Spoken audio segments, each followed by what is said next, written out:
Assalamualaikum warahmatullahi wabarakatuh. Perkenalkan, nama saya Syarif bin Islamuddin, NIM 22010286. Di sini saya akan mempresentasikan tentang kasus korupsi Asabri yang dilakukan oleh Beni Tjokro, di mana dia dituntut hukuman mati. Dilansir dari antaranews.com, Beni Tjokro dinilai terbukti bersalah melakukan tindak pidana korupsi dalam skandal kasus PT Asabri yang merugikan negara hingga 22,7 triliun rupiah.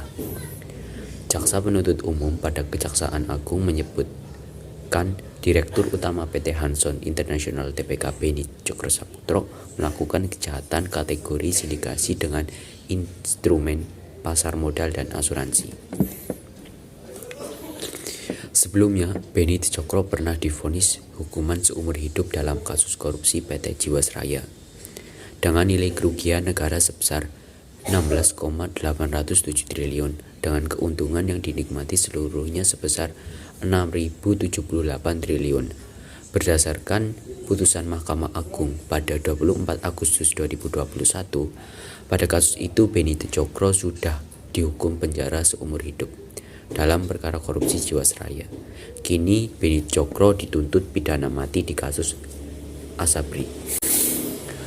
Pembuatan terdakwa merupakan kejahatan extraordinary crime dengan modus bisnis investasi melalui bursa pasar modal, menyembunyikan ke dalam struktur bisnis dan menyalahgunakan bisnis yang sah. Tak hanya itu, jaksa menilai perbuatan terdakwa telah menimbulkan turunnya kepercayaan masyarakat terhadap investasi di bidang asuransi dan pasar modal.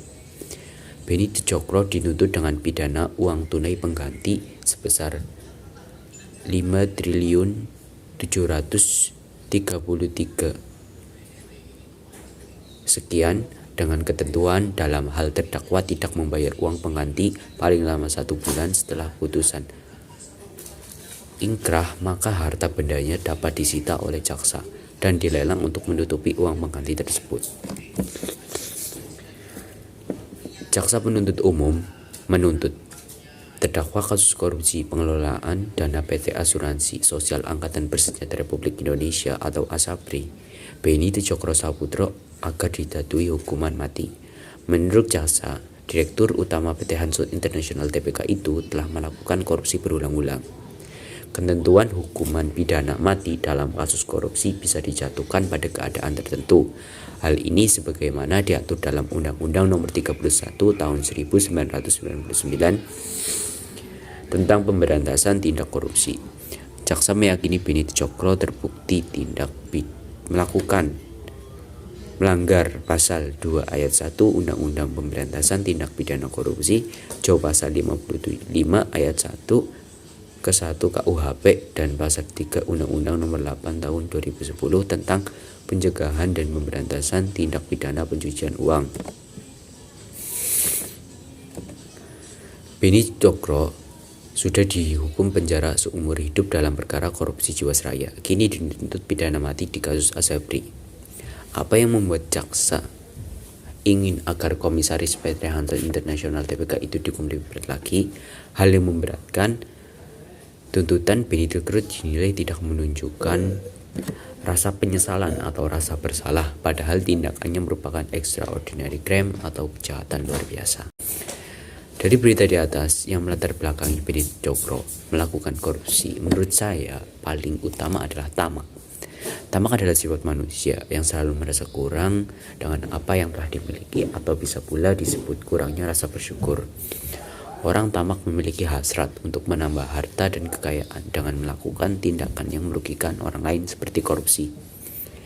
Sejatinya, perilaku konsumtif masyarakat dan sistem politik yang berfokus pada materi memicu penyebab terjadinya korupsi. Permainan uang korupsi ini tidak akan terputus bila tak ada perubahan dalam memandang kekayaan. Korupsi bisa terjadi dari hal yang paling sederhana sampai yang kompleks. Namun seiring berjalannya waktu terabaikan dan menjadi kebiasaan yang dianggap normal tanpa mereka sadari, tindak korupsi sekecil apapun sesungguhnya telah merugikan orang lain. Menurut saya, cara yang dilakukan oleh pemerintah pada kasus di atas merupakan cara yang tepat, yaitu memberikan hukuman mati kepada tindak korupsi yang sudah mencapai extraordinary crime, supaya nantinya orang-orang, terutama para pemegang jabatan, tidak melakukan hal itu kembali. Mungkin dari saya cukup sekian. Apabila ada kesalahan, mohon maaf yang sebesar-besarnya. Assalamualaikum warahmatullahi wabarakatuh.